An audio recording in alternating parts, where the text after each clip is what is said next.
दिलवा का तोड़ लूवे जान।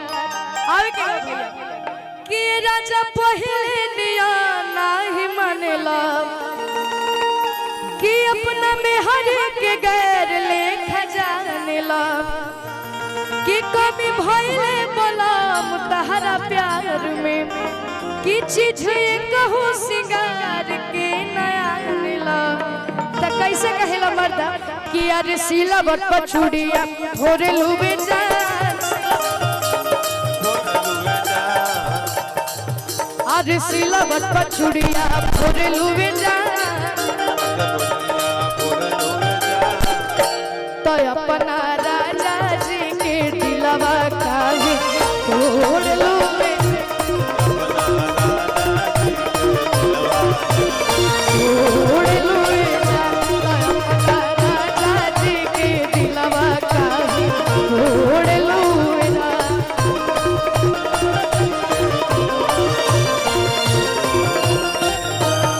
हो राजा पहले नियम नहीं मानेला अपना बिहार के गैर लेखा जानेला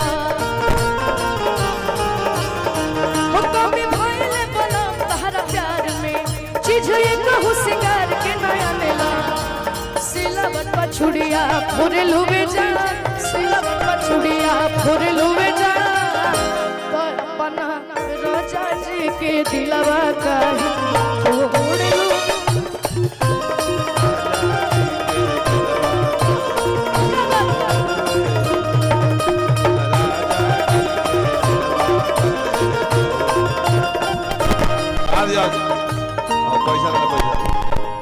पैसा पर ध्यान दो। हमारे संतोष सिंह जी की तरफ से ढेर सारा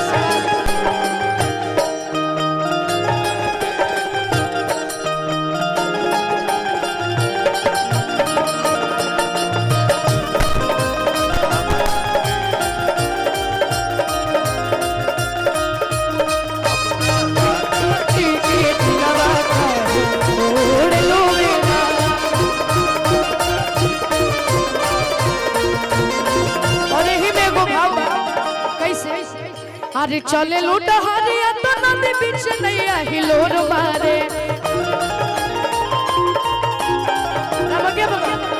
लेकिन ऐसे ना हम चाहता नहीं तनी भाव में हाँ आ जाते कैसे कहे के बा। अरे चले लूटा हरिया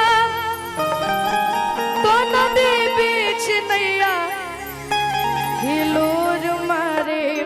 आवे के बा भैया कि चले लूटा हरिया तो नदी बीच नैया हिलोर मारे।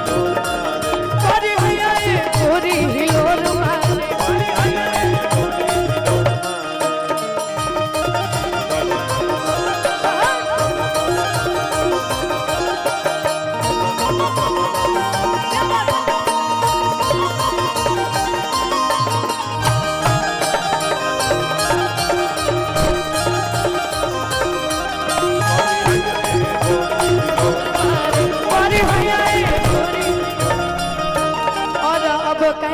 काफी ज्यादा टाइम हो गई बा तो एक होली किसिया निकले अवधवा की ओर